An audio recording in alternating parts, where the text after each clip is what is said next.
I have a lot of envy for these plots. This is another plot of theirs. So this is their, I think their third succession of corn that they have in. And these are the IBC totes. Gotcha. My wife and I, we acquired 2 of our own, and we're getting a 3rd one. Nice.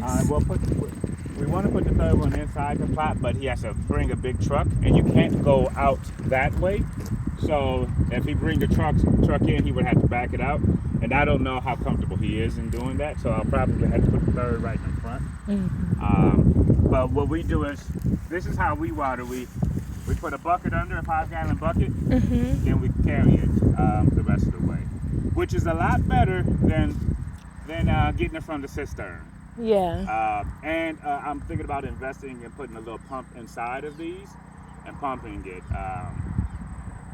But we got to see how useful that will be. I might only get 100 feet, and 100 feet is not very far when the plot is 570 or so feet long and 60 feet wide, and we have 2 of them.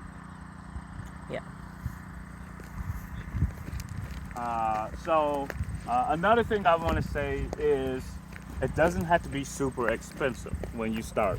I still haven't spent much money on any of my things, except my most expensive tiller is over $700. But nothing has to be super expensive. Like even this caterpillar tunnel, some people might call it a greenhouse or a hoop house. That was like $170 from Amazon. Wow. Right, and now it ripped right away because I didn't bury it as deep as I needed to. But that's because I was doing it on my own, and I was fighting with the wind, and it's a big kite when it's windy. Oh, heck yeah. And I might have said some words that I probably shouldn't repeat out loud. And I might have accidentally cursed Mother Nature herself, and that might have been why it took so Potty long. mouth. Y'all was fighting. But yeah, we were fighting. She won. She always wins. So here's what I call the enemy. It's beautiful, right? Okay, yes. It's beautiful. Okay. Up top, the bees absolutely love it. Yes. But underneath it's evil. You see all of these. These actually stab and they break off and go into your skin. Ooh. And they like to stay in your skin. So then your skin gets puffy and stuff like that. And after a couple of years of it happening, it's just an annoyance. But initially, it hurts. That's there's a bee right there letting us know that this is what they love. Now, while I like having the bees here, I'm going to get rid of this. Yeah. Right? Because this stuff, when it goes to seed, it moves like dandelion. And it blows exactly like that. And that's not what's happening. Nah. But inside here I have potatoes. Ooh. We'll come around like they won't stab you through your Is that a car hurt? This is that's Dickies. Dickies. Yeah, Wait, okay. hold up. Oh, I can't even. Dickies, y'all know where I'm at. Now that's Farmer Chic right there. Hey. So we have our potatoes here. I wish there was a potato bug on there to show you. Yeah. But the only job my 6-year-old wants to do here is to pick the potato bugs and kill him. Potato bugs or Colorado potato bugs are what they are more specifically. There may be a Latin name for them, but all I do is speak broken English. Latin is a little bit too difficult for me. So he'll pull these off. He'll take them in the aisle, drop them, and step on them. There are certain things like worms and whatnot that we'll keep, but the potato bugs, I don't mind him killing. And the only way we'll kill them is that way. I'm not going to spray them with anything unless it's essential oils and like cayenne. Heard. So I'll show you where crop failed. Here, you see all this tall grass? Yeah. I can't compete with it. Yeah. So I had cauliflower in here and broccoli over here.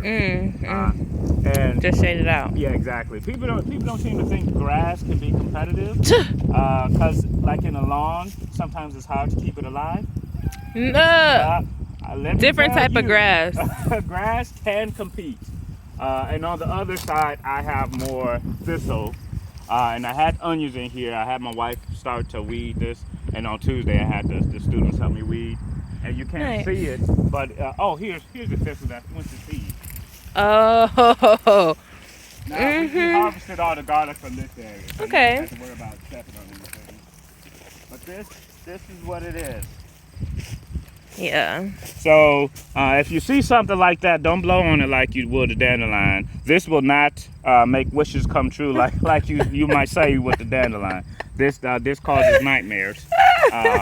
This is an absolute nightmare. But I have more garlic, and it's so dense here, and I can't just cut it down. Yeah. That you can't see it. So that's actually my project for tomorrow.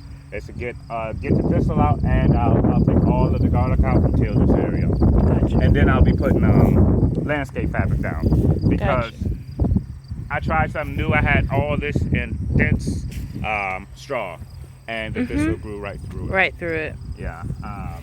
I didn't want to put the landscape fabric down just because it's a plastic, but it is a commercial grade. Yeah. And I can't fight the thistle.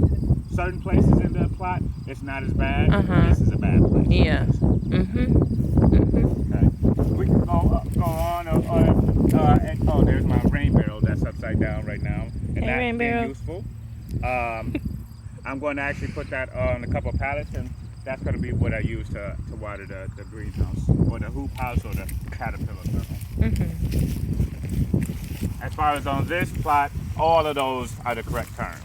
Yeah. I have strawberries, which we got to weed, and they've given everything they're going to give for the year. Okay. This is my first year, so I didn't get a heavy harvest of those. Gotcha. And we already see the purple cabbage. Pretty. And you see the bites in it. There's flea beetle, and I did have this white cover on it, but there's not many buildings here, so it ripped. And it won't stay on. Gotcha. So I gotta buy. I have to spend some money on that because of the location and how the wind blows. It's gonna rip the cheaper stuff. Yeah. So that don't skimp on. If you gotta cover your plants for shade or for bugs, maybe spend a couple extra dollars. Heard.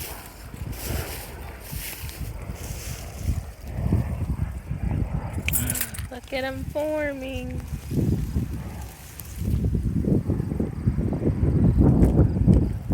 So a few of them are starting to actually curl in and make their heads. I eat the outside leaves as well, but I don't put those in the shade or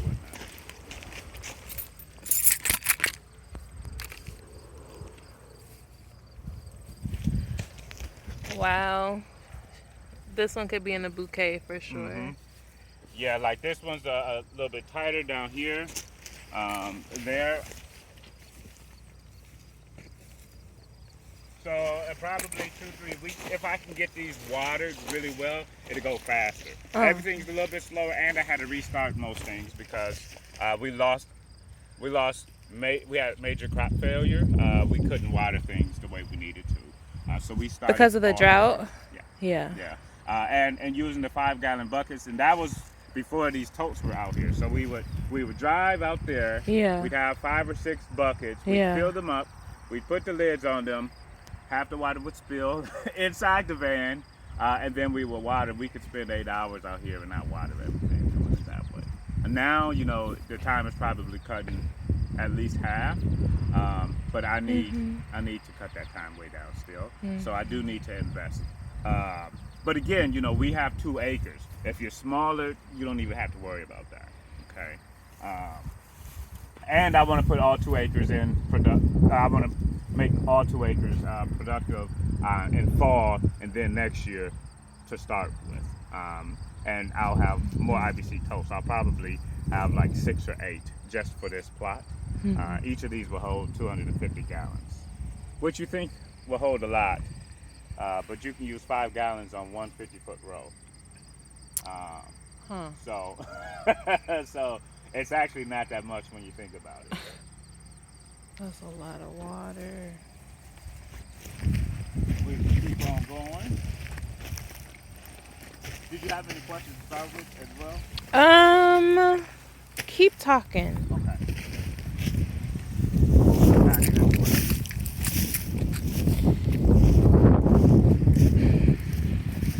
So it's my my hope was that would be one of my most useful tools, the little playhouse, because of my two little ones.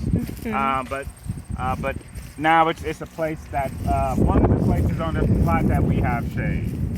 Nice. But you do have to kind of scrunch to get in. Just a little scrunch. Just a little scrunch. So we have some beets, and we just reseeded Yeah. some chard, and you can see this was completely bare. Yeah. You see how it's small the just chard is, and you see how big. coming up. Yes. Yeah. You see how big the weeds are. Right. And I don't like to weed these small things once it's germinated until they're somewhat strong, because the roots could be entangled with the weeds, and I'd be just pulling everything out. Right. And then I say words that I'm probably not supposed to be saying again, and I try not to do that too often. Sometimes it happens. You know, sometimes it happens. And then the same with here. I can start weeding these because these are another succession of zucchini. The other zucchini I already pulled out, but you can see that zucchini's a little bit more competitive. Yeah. So this will be fine. And these are about 2 months until I get fruit. So this has been in the ground for 3 weeks maybe. Okay. So I got a little while to wait for the zoots. But here you can see it's not thistle. This is actually stuff that I can pull out with my hands. This is thistle, but it's not as heavy here. So I'm very happy about that. Here I had some 16 to 18 year olds planting some things that I was not sure were going to survive. And you can see that they're extremely dry. Yeah. So I need to water them. They did water them. But I did have them carrying the buckets from the IBC tote, so I think everybody was a little bit tired. And they're 16 to 18, so it was early for them. They were out here at 11. Gotcha. So I have corn in here, which I need to weed, but I need to weed this by hand. And I've been hand tilling for a couple weeks. I had all of my tillers in the shop. So my hands are not that free. And neither is my plot because of that. This land is really compacted. You got to really get in there. Yeah. To get any depth. So just using a hoe to break up the land and not smoothing it was not very fun. But farming is fun. Don't let me get you. Don't let me tell you anything different. So you have more good times than bad times out here. Yeah. You cry way less than you laugh. Unless, of course, you're weeding without gloves. Gotcha. Then you cry a whole lot more than you laugh. Cry from laughter, maybe. Let me put this in here so it doesn't get moved away. But this is the boys' little place. And you built this. Yeah. Now I built it with by a kit. Hey. This thing was extremely expensive, especially for something that doesn't get much use. But I'm happy to have it here just in case. I have had my 2-year-old take a nap in here a few times. Sweet. So we didn't have to leave to get him close. Nice. Now to get my 6-year-old to take a nap in here, I don't think that's going to happen. He firmly believes he's past the napping stage. Oh, he's over it. Yeah, exactly. He's like, I don't need these. These are for little kids. I'm exactly. a 6-year-old. And I'm you see grown. Their mess. I won't clean that for them. They'll clean that themselves. Yeah.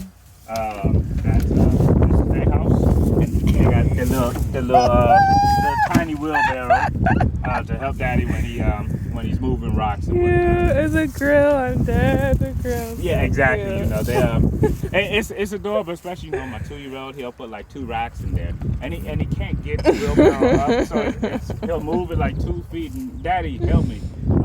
But it's adorable. He's sitting there, he's smiling, just trying to move some rocks with Daddy. So that makes having stuff like that worth it. And if you have young kids and you're growing, it is possible. You're definitely not going to be as effective. But these are memories that I'm betting my kids will have and think about often after I've transitioned. And effective in, you mean you're growing? In growing, yes. Gotcha. Yeah, you're definitely not going to be as effective in growing. And you might not be as effective in your parenting while on the plot because you have so much that you want to do. And you may find that you're impatient with the ground, but it's almost as if the ground is talking through your child. So splitting those and realizing like, okay, let me not snap at my child. My child isn't really the one annoying me. It's really me annoying myself because I haven't gotten this system where it should be. I feel that a lot, but I'm trying to get better at it because you want to make this a good experience for them. Absolutely. But there is time that you need to holler, especially when you got a real young child and they like to grab things and they're stizzle in front of them. Yeah. So it's you might get a couple tears because you're scared for them, because you ain't gonna be able to get all the thistle out of their little hand, without them fighting you and actually pushing it down deep. Dang. This is a sight that I love to see. Stephen, every once in a while, he'll be able to get the tractor and he'll till.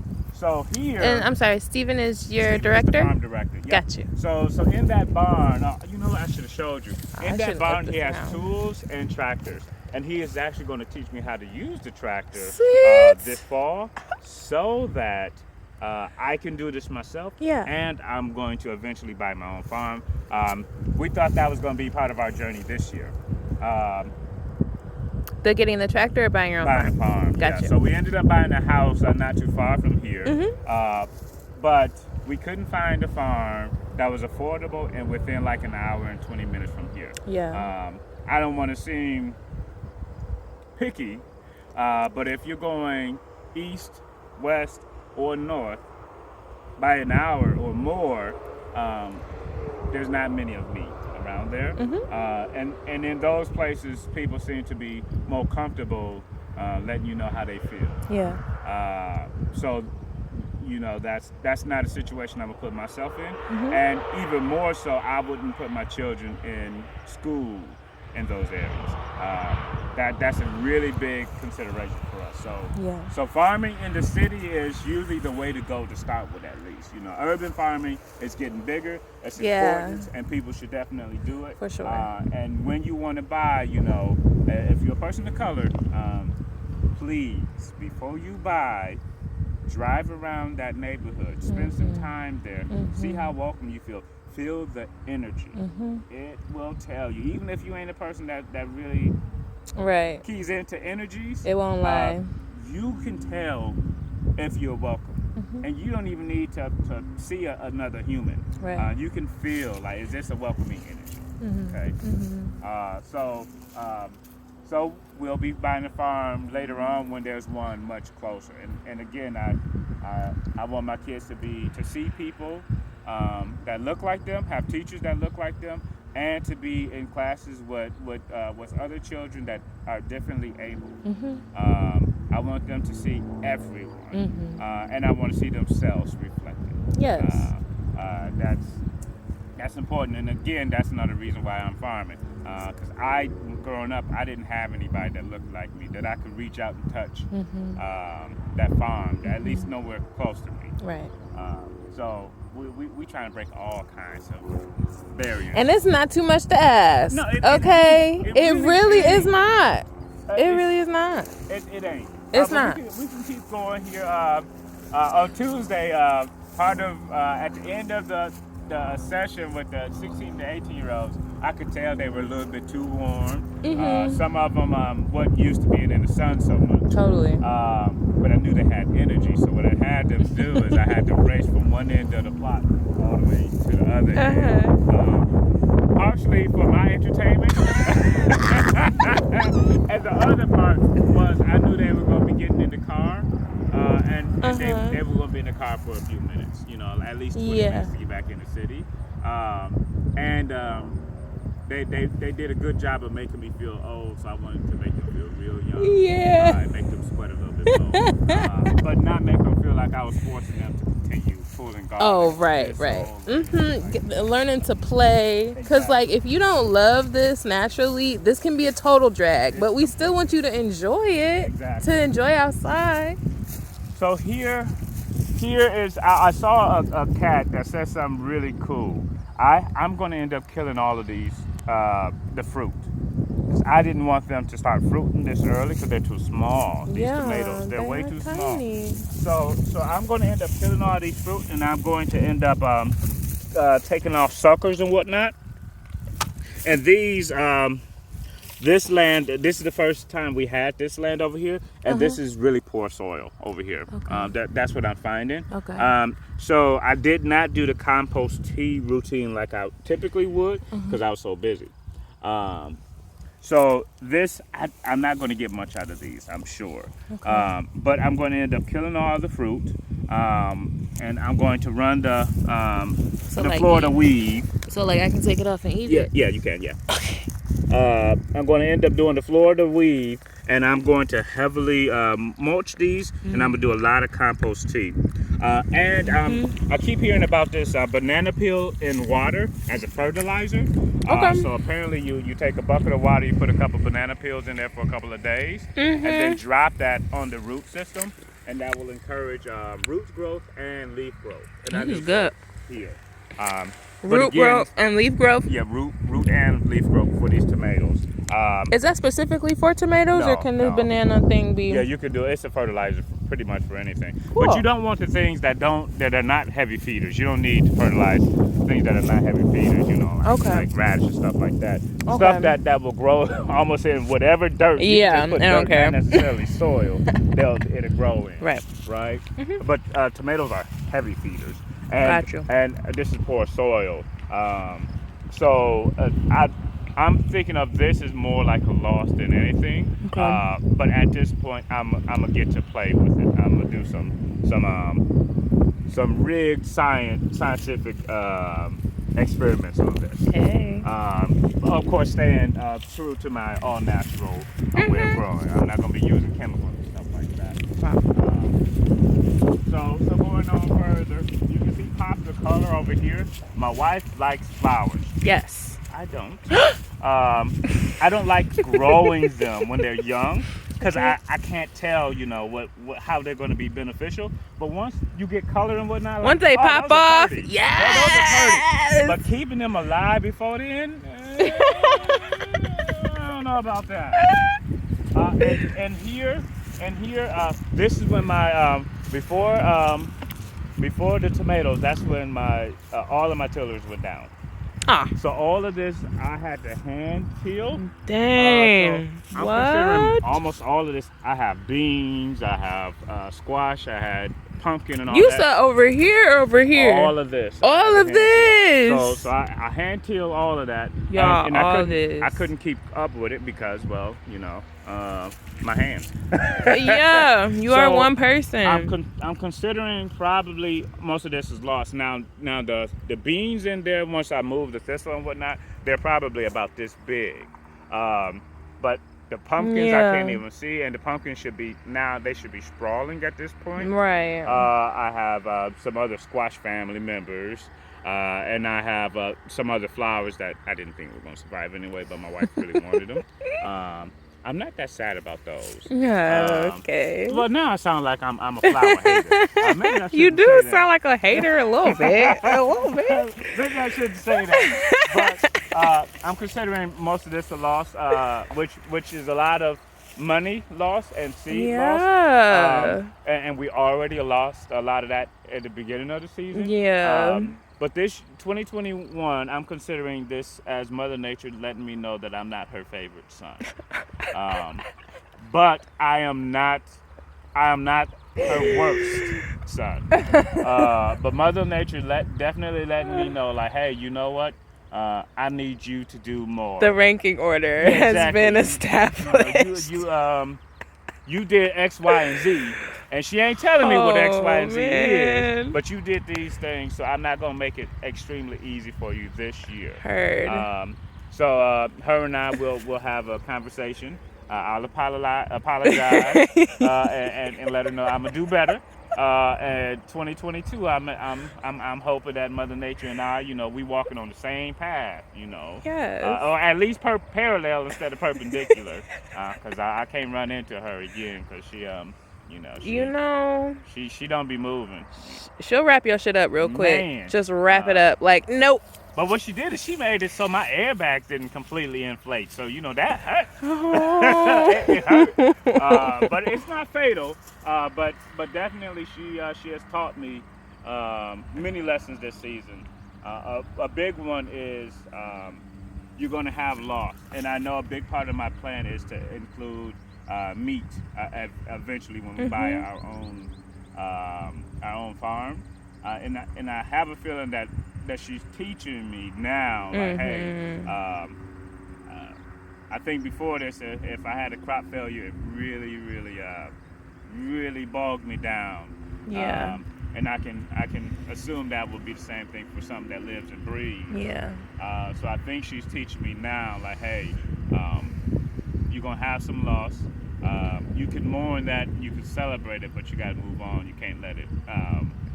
Can't let it stop you in your tracks. So I'm trying to be appreciative of that lesson. I kind of wish she just put that in my head and we didn't have to I have learned that Mother Nature teaches me by punching me in the gut rather than slapping my wrist. God. I don't pay attention to Joe. slaps on the wrist. Yeah. I love your metaphors. Are you a writer or something? I am. Yeah, I like to write. Yay! I can tell. I like to write. Most of my metaphors are a lot more morbid, so I'm really happy. Ooh! Okay, we'll talk about those later. Yeah, exactly. So here again, this is lost. I can weed this, but literally just going across 60-some feet, that will take more than an hour. Like, and that ain't even getting the soil bare. That's just getting it so you can see the crop. Yeah. Like I'll show you when I see some of the beans. Okay. The beans I might say. Okay. But we'll go up on the other end. You can see that this path right here. Yeah. So this is where the beans are, and that alone took an hour. Just getting that small. Look how big this area is. Shoot. And as my wife is out here sometimes, but my sons are light skinned. And they burn like her. I've never had a sunburn. And like I said to the students on Tuesday, the sun energizes me. So you have to let me know if you had too much of it, and you need to take care of yourself, because I won't even think twice about it. So she burns real easy. She can be out here for 3 minutes and get a burn, and I'll be out 8 hours, and I'm happy. Yep. I come home and still buzzing. But so they can't be out here that long, so that means she has to take them home. Gotcha. I can get way more done alone than she can get done here alone. Because I have the stamina, and the son and I, we homies. Got you. Shout out. Not so much with my wife. The son don't really like my wife that much. But we gonna get our own natural sunscreen the right way that's gonna help her. Yeah. So here this is again. Stephen, he brush hogged it, and these I left over the season. So these were here since last year, and you can see it's mostly flat. Where there's no holes, there's no thistle growth. So I hate to do it, but I think most of my plot will have to be covered starting next year. And that's so like this. Yeah, like this. Yep. And this what did y'all grow in here? We had tomatoes, we had beans, and we had squash here, and watermelon, and everything did well here. Good. The soil right here is good, but you see how far back it is. Yeah. From here, I can't get That's why I want to learn how to use the tractor, because I don't want to ask Stephen to skip a big part in the beginning of the season to come down here. You know what I'm saying? But if I'm doing it myself, I don't feel bad about it, because it's like, okay, I know what I want, and I know the challenge that it will be. And there's my first farm bill, and as you can see, it broke. What is it? It was a little A-frame. It was last year. I made a little A-frame, and I put tarps on it. And I put lots of screws in it. Yeah. And then I anchored it to the ground, and I was so excited. Like, okay, I spent $70. I made us a nice little shaded space the boys could play in it. You know, it was up for like 3 days. Then we had a lot of wind. Yeah. I didn't take none of this apart. I didn't take none of this apart. The wind, and Mother Nature said, "Hey," Mother Nature said, "Hit you." And that's what happened. This tarp, I spent a good amount of money on that tarp, so it didn't rip. It literally lifted up all of the wood, wow. pulled the anchors out of the ground, but that little bit of tension that was still there, it twisted it apart. It makes you appreciate Mother Nature a whole lot more. You don't think about wind unless you think about tornadoes. Yeah. You know, like they were thinking about a day or two ago. Right. But this wasn't none of that. This is Mother Nature.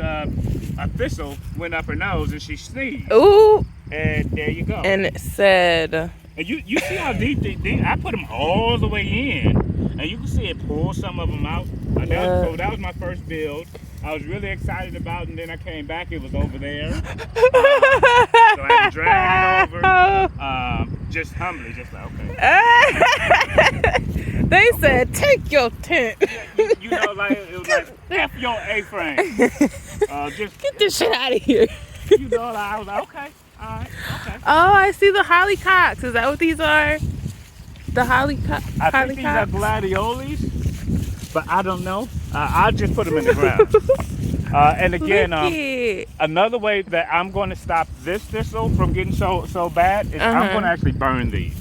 So I have a little torch. Control and I'll fire. light all the seed up, so it's not viable for next year. I get to do a little bit of my pyro kind of thing. Flamethrower. Exactly. I had a nice one, but my wife accidentally ran it over. The lavender. Yes. With thistle seed all over it. I don't know how to harvest that the right way. I'm thinking I want to put some for sale on Sunday, but I think I'll kill it. So I have to figure out exactly how to harvest it. Herbs are not my thing. Yeah. This is for my wife. The butterflies love it. Yeah, Look at how many butterflies are on that over one. here, you're Look getting buzzed by everything. Yeah. See, I can appreciate those. Gladiolas. I can appreciate those now. And actually, I'm gonna come through and I'm gonna cut these down for my wife. So when she comes to harvest on Sunday morning, it's a lot more. So she enjoys it more. I should do at least that for her. That's nice. So I'll cut all of the thistle down so she can get to it. But we also have some Caledonia, I believe this is. So anise hyssop, that's the taller stuff with the bumblebee. Happy working. Yum. Do y'all eat these flowers or use these? Yes. For... Well, the hyssop is good for teas. So we Look do at the make bumblebee. teas. So she'll put those in the teas. Then we harvested all the thyme out of here. But we had thyme here. Thyme. Thyme. Oh, look at all these beautiful And then this stuff it looks like ground cover, but it isn't. I thought it would actually grow up more. Wait, what? I believe this is thyme as well. But thyme. It looks like ground cover. It does. But it isn't. So really you just pull it up and the way I harvest it is probably the Brute's way. I just pull it up and I cut it. Yeah. Celery? That is lovage. What's that? It's almost like parsley, and I believe it is in the celery family. Can I try some? Yeah, go ahead. But it's a cousin of lovage. Parsley. Oops. Still good. Oh yeah. There's absolutely no. Wow. Yeah. So that's, and we have some. So we have thyme here. That's lemon thyme, the smaller stuff over there at the end. Where? Then we go back right here. into some more hyssop. What were these hoops for? Cover. as well. So it was on top of it? Yep. So the cover is really long, so it was all the way on the ground, and it went all the way down. And When'd you take it off? Huh? When'd you take it off? At the beginning of the season. I thought I would need it for back here, but no. Oh. I don't have any bugs out here on this part of the plot, but I have that I don't want. But I have a lot of mint here. Mint is repulsive to bugs. Oh. Other than bees. Yes. Bees don't care. Bees are just like, hey, you got some pollen? Yeah. You got some flowers? These are like buzz. Right, exactly. Get out of my way. Exactly. And the cool thing is you can be surrounded by bees out here, and the bees here don't bother me at all. I do not like hearing them by my ears, Okay. but I have yet to be stung. I think they know that I ain't trying to hurt him, and I ain't gonna take what they had away from them. Friendly bees. Yes, Right, they're like, exactly. y'all are putting more of what we like, so Right, exactly. y'all can This stay. right here is chamomile, right? Chamomile, yeah, German chamomile. Cool. And you just harvest the flowers apparently. But these are invasive. Really? Yeah. So we put it in the fabric to try to keep it from going too far. But Amy's going to harvest this stuff because they're ready. I mean, Yeah. these flowers they're definitely ready. Ready. They smell so smells so good. good. I know. Smells They so smell so good. Love it. And next to the fennel there, and I'm going to save the seed for this fennel so I don't have to buy any more. Nice. And this is like the herb fennel, so it won't it won't get tight like like the veggie that you would typically eat, but Right. it tastes exactly the same. Gotcha.